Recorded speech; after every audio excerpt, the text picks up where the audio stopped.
Selamat siang, Sayu. Siang, Mas Gareng. Princess Aprilia. Oh iya, iki dulur-dulur sing rawuh iki lak saka makam Haji saka Pajang. Pajang Solo. Mbak menawa kathah sing dereng tepang ning Nggih. ya sawetara mestine kathah sing pun kenal wong sliramu lah ya ora asing ana televisi. Wingi ana hitam putih. Nggih. Trans 7. 7. Hitam putih acarane. Iya. Mas Parman ya ning Trans 7. Acara napa? Hitam sekali. Oh niku Hitam gawane ya sekali. pancen peteng Hitam dedet kok. sekali. Sopan Mas Parman iki. Kok sopan lho, Mas? Nganggo stoking ireng kawit sikil teko rambut kok ya. Kuwi niku kulit kok stocking. Pepatah mengatakan tidak kenal maka tidak sayang. Apri ki sapa, Princess ki sapa, nama lengkape, nama komplite. Nggih, derek pitepangan yang dadi wanuh. Nami kula Dek Princess Aprilia Sucipto Susuki. Sik. Princess Aprilia Sucipto Susuki. Bapak simbok maringi tetenger asma ki mesti ana dongane. Werdine. Ana werdine. Kuwi apa dongane? Princess niku widodari. Aprilia ki wong wedok sing paling ayu dhewe laire wulan April. Iya, genah apa Desember. Lah iya. Terus Sucipto. Sucipto. Niku susune lancip mergo ganjilan boto. Lho, Iki kecelek aku tak kira wedok tenan iki mau. sing siji Suzuki. Suzuki. Jarene susu jebul kaos kaki. Dadi sing kene boto kene kaos sikil. Kaki. Enek mereke iki, Mas. Mereke apa? Reebok. Oh, Reebok. Ya Allah. Dadi iki pasangan to. Iya, Ketok kaya tenanan lho. Kok ya mak-mak lho iki ya aurat lho, Mas. Aurat apa iki lak sing diarani Laura lanang ora wedok ora to iki? Heeh. Mangko enek cendole. Apa kuwi? Ketoke wedok enek cendole lak ya iki ta. Ah, iki dudu cendol. Lah apa? Dele. Oh, delik. Sambel diduliti. Apa kuwi, Mas? Nek mboten ngandel ya ditiliki. Nyoh. Dadi iki sing diarani iki aurat apa iki ganjilan boto sing kene kaos kaki. Tenan karo ora ki yang dituthuk mesti beda. Piye, Mas? Pasangan karo orisinil ki beda yang dituthuk suarane. Bedane piye? Loh, dok lho. Loh, iki palsu nek sing asli ngene iki. Piye? Ora parengno.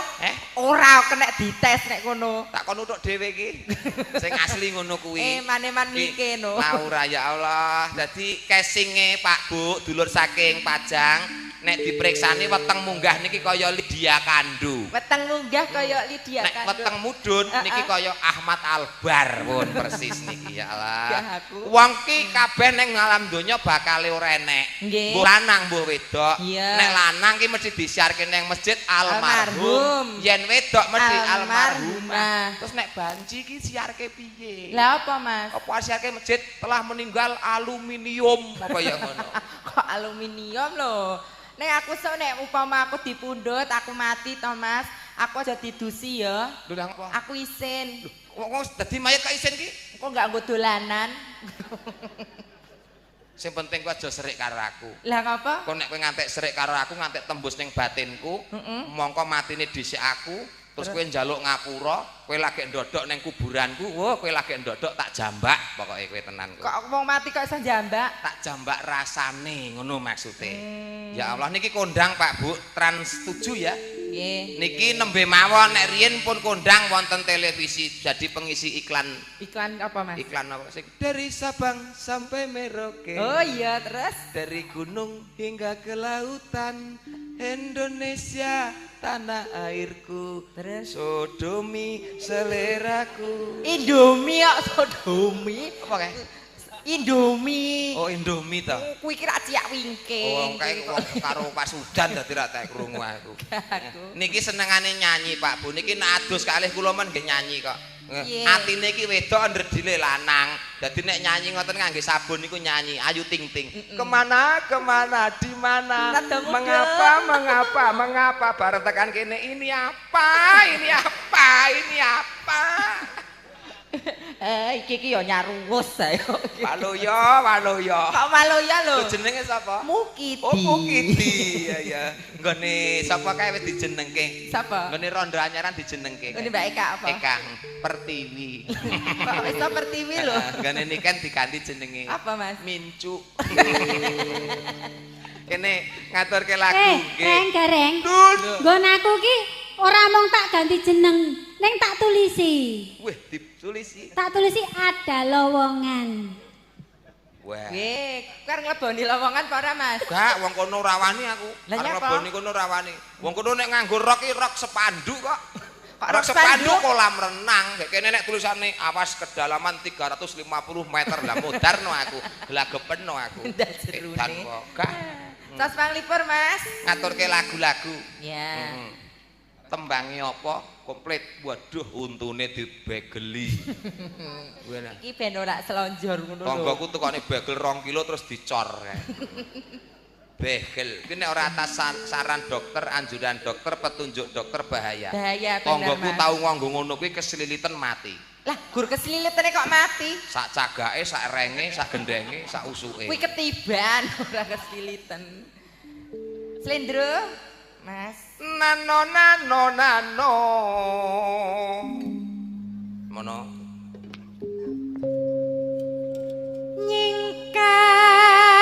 Nyingkar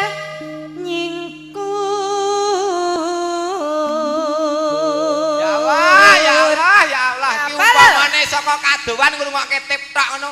Wah, jan sekar langit sindene suarane apik. Mesti wonge ayu loncir kuning, wangi buangir. Wah, bareng mlayu rene cedhaki piye jirat banci.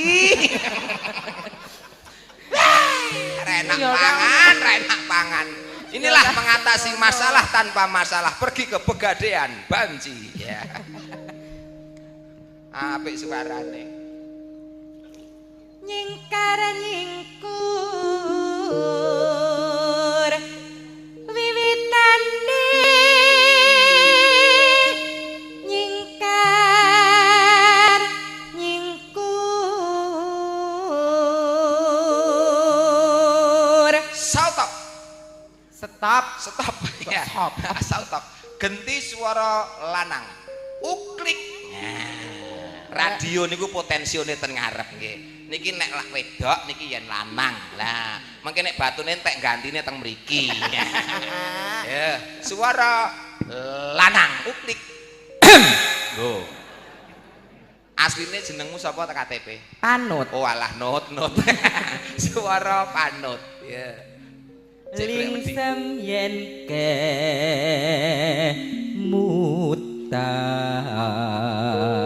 kemutan Uklik wedok. lelampahan Uklik lanang. gangkah Uklik wedok. wuri Lanang wedok. piye lho kowe iki kok Kaya entuk dolanan ya, Bu. Kaya entuk dolanan. Apik tenan lho. aku Ya lah iki nek nyoto-nyoto kowe pinter. Heeh. Suara lanang, suara wedok ning wonge tuwek ya Sarah. suara lanang wedok ning wonge sing tuwik kae Tuwek. piye kuwi petelakku muntir No, suara wedok. lelampahan gangkah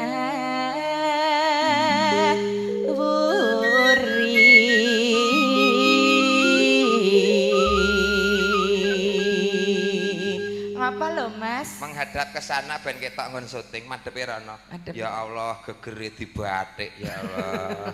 Sing iki trompet. Iki tangga nada. iki Iki sapi tank ya apa ta? kok sapi tank iki lho wong kabeh Gambar apa iki? kijing no kok Oh, kijing ta. Lah iya, tatone kijing ya. Elah. tresno tulus nadyan engku bekas mara Tresno tulus nadyan ana ing Gubuk gubuk asmara. asmara. Dadi lagune tembange apa? gubuk asmara Gubuk asmara. Yen cara nggonku kono hotel 57. kok hotel 57 Klosone suket bantale watu. Ih. Nah, hotel 57. Iya. Berdua apa ya, dhewe? yo karo jenengan no mosok dhewe Rezeki entuk banci ngene. ora apa-apa nang iki nek ngrahapi aku kudu mendem sik kok. Ah, wis. Nyapa lho Mas Candra kaya kaya iya kaya ora, kaya iya kaya ora. Ngene iki malah membingungkan hatiku to ngene iki. Ning nek ya kaya iya, ning nek ora, gek terus kepiye? Nek pom aku rabi kowe mesti malam pertama kampunge dhewe nek mau ditretek. Kok mau ditretek? Ayo klotak mesti ngene-ngene. Ngene wae tau nyelekke Pak Detu ki jauh bapakne Mbak Niken lho. Nyelekke piye? Aku lek digoncengke Mbak Niken rak dhisik aku rak ora ngerti nggone digoncengke Pak Detu ki jauh kuwi. Terus ning dalan ki ya ngene, Pak Den yang ki ngopo? Terus aku ki lanang lho, wis ben ngono ki Pak Detu ki jauh ki. Jare kowe tau geger karo Hansip ngeterke nguyuh ki piye? Oh, kuwi ceritane pas wayangan. Wengi. Aku daerah. teko dek ngono rak kebelet nguyuh. Terus? Karo Pak Ansi, Pak nderek teng wingking aku ngono, terus diterke, "Enggak, Mbak, kula nderekke teng wingking." Ngono. Alus kan nyol aku mbak-mbek kae to, Mas. Dikira wedhus kok mbak Kok mbek. mbek. Ya maksudnya wedok lho. Wedok. Mlebu ning kamar mandi. Nah, maksudku lawang ya tak kancing, ceklek ngono. Lah bapak iki kok bengok-bengok. Alah, Mbak iki nguyuh tok ngadeg ngono. Bulake temboke separo. Dadi dhuwur sanggulan ki ngisor. Terus kowe mengo. Piye piye? Kula panut. Nek mau nguyuh kewirangan yo kae tunggale. Sapa? Eka nyemek ki wayangan ning Purbalingga kono. Piye? Kamar mandi ki pintune. Heeh. Grendere lak ucul. Heeh. Dadi Eka ndodok ki lawange mengo. Angger ndodok lawange mengo. Saking jengkel. Heeh. Ndodok ngene siji nggo nyengkal lawang. Nek mbake kaki nek toyan, Apa? suarane apik lho. Piye? Kaya wong celuk-celuk kae. Piye kuwi?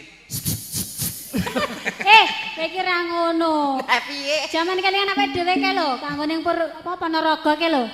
Ra golek pom bensin iki ora ketemu-temu. Akhirnya mau mandek ning pinggir dalan ke to. Lah, aku rak yo ndodok wong selak geblet to. Amping-amping apa? Ora ampeng-ampeng apa-apa. Lah butuh wonten ndodok ning pinggir mobil ngono to lah. Kene kan suketan oke. Lah aku ora ndodok kene kenek. Pindah nggo ning kenek. Tibake iki ngisore suket bar diobong lho nyokrok-nyokrok kuwi lho. Mula kowe esuk-esuk SMS aku. Piye? Reng petak. Gubeng asmara, rambut jaji nana. Nguyuh lho kaya aku diresiki. Piye mersine? Kaya nguyuh ki nek ora aja madhep ngetan, aja madhep ngulon. Lah terus madhep endi? Ngidul apa ngalor. Aku pisan madhep ngulon mergo nggone njlepit. Ning nadyan madhep ngulon kan tak ongkek ngalor ngono tadi. Slamet. Piye, Mas? Wah, sekar langit elok tenan. Tetap eksis dari dulu sampai sekarang. Nah iya. Jan pengrawite hebat-hebat kabeh. Senior kabeh. Sejarah campur sari membuktikan Sekar Langit campur sari tertua di dunia 1918 sebelum Masehi. Jan tontonan sing ngibot wis lumuten kaya ngono. Tertua di dunia. Wah, jan Mas Manten, Mbak Manten, kula dereng ndongaaken temanten. Mugi-mugi dados keluarga ingkang ayem tentrem bahagya mulya. Enggal pinaringan kekancingan tresna wujud golek kencana ingkang bangkit tata jalma. Kowe ya pengen duwe anak. Ya pengen to, Mas. Aku ya pengen ndarbini ngono lho. Metune kok ngendi? Cengel ya. Bayi metu kok cengel iki enek. Lah nang dalan kok. Mun aku enek anak akeh lho PN. Anak apa? Tikus. Kowe wong anak wong kok meling kalih Mas Manten Mbak Manten nek pengen kagungan putra napa putri mang nurut welinge simbah jaman dhisik. Iso. Nek mbah jaman dhisik ra nganggo ilmu titen. Titen. Glundungno tampah kok nek tampahe mengkurep kuwi berarti anake lanang. Glundungke tampah yen tampahe mlumah anake wadon. Lah dhisik ki mbokku glundungke tampah cementel pager. Terus dadine salah kedadan ngene iki, Mas. Oh, dadi iki perkawinan pager karo tampah ngene iki to model. Ya Allah. Metodene cen ngono kuwi apa? Ilmu titen. Beliau ahli kesehatan. Jadi kesehatan menangani kesehatan masyarakat sing putri sarjana teknik. Wis tidak akan pernah bisa diragukan. Sing siji mudeng nggon kesehatan, siji mudeng nggon teknik. Mbak Manten teknik kok diarahke kanan. Kiri. Kok masing nganten rak kesehatan. Kesehatan. Kuwi bagiane nggon nyuntik. Nah. Iki acara apa to iki? Lah yo kanggo temanten kok yo. Wis pokoke anake cukup loro wae, programe kabeh ben berjalan lancar. Kaya lagu kabeh kae. Piye? Akeh piye kae? akeh wong padha babaran jalaran ora ngerti perkembangane jaman anak akeh ragane larang melu kabeh anake jarang mula kanca kabeh wae senenge bareng-bareng melu kabeh ayeme cukup anak loro wae lanang wadon padha wae carane kabeh Mas ana epile pil kabeh ana suntike suntik kabeh ana spirale terus yen bancine pilih plendungane kok terus aku lho lah kowe nganggo apa spiral wah iya ndale kaya sekok enmek pah to pah kaya waras-waraso caki walah nut lho ngantene wedok guyu spiral oh alah nut kabeh iki saiki ora diperuntukkan untuk wanita. Pria ya iso kabeh. Iso to. Jenenge kabeh vasektomi. Leres ngaten nggih Mas Manten. Oh iya nggih. Dalam kurung dibiri. Ora dibiri, dibiri piye lho? Sing piye kuwi? Itu tidak mengurangi tingkat kejantanan. Dadi tetep rasa ngono Mas. Wah, Parman ngerti iki nakal kae engko terusan. Rosa gek ra metengi wong to man kowe. Ora itu. Ya. Itu metode. Pancen ini kita tidak bicara kotor, ini kita sekaligus membantu program dari Mas Manten, mana ahli kesehatan kita memberikan apa jenenge ke masyarakat bahwasanya KB sangatlah penting. Ya, untuk mengurangi tingkat anak akeh ya repot kok, Dik. Aku anakku 6. Sing siji? Anakku 6 ngantek lali jenenge sing siji iki metune ning ngasor wit jati tak jenengke Tuti ngono wae. Tuti metu kon wit jati. Nomor 2 metune ning ngasor wit bayem tak jenengke Tuyem. Tuyem. 3 Nomor 3 metune ning ngasor wit jeruk tak jenengke Ahmad Gedek. Kok ora padha sing siji Tuti, Tuyem, sing siji metu kok jeruk kok. Ahmad Gedek lah dicokot ki jeruke kecut banget digedek-gedek ngono. Anak 6. Dadi nek mbanyol ngene lek kadang kala mangsa sak ora cukup bang anak 6 lho. Nyopir truk tak kei tebu nek sarit ora cukup munggah dadi 2 rit. Stop karo Pak Polisi. Gareng muatanmu kok kean. Maaf Pak anak kula akeh. Lah ya ngono to. Carane ngene dalane rusak rek. Ya maaf Pak besok enggak lagi-lagi. Aku terus mikir oh iya nek anake akeh dalane rusak. Tegese kuwi sing dimaksud ki udu dalan kuwi Mas. Udu dalan sing bersuket kuwi. Nek muatane oke, dalane rusak. Dalan iki dalan ngarep omah. Sepurane kleru muni lho, nut panut. Sabar ya, Dik. Iya. Nggih, sing penting bagya, mulya, tentrem lan ayem. Titip pesan dari Bapak Kepolisian untuk warga masyarakat baik yang dari Solo maupun yang di Boyolali.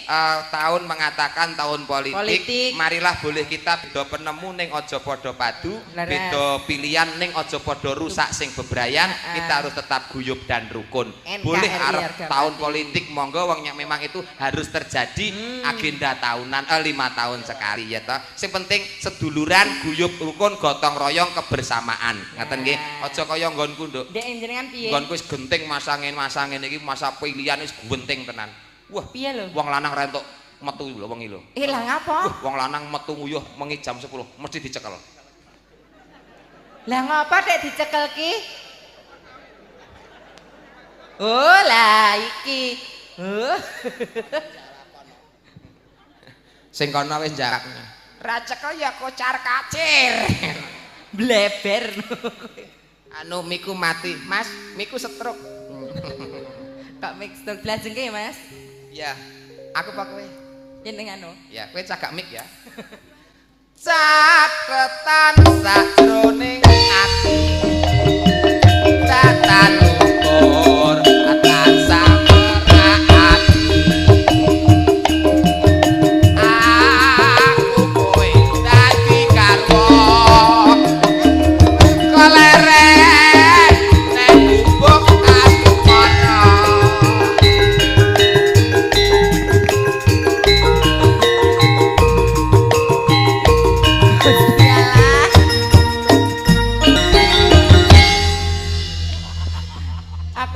ibuke. Wong wedok kok wulu sikile akeh ngono. Sing mudandan ra patek total iki mo. Apa telat sing mutu ku silet apa piye? Sampun, Mas.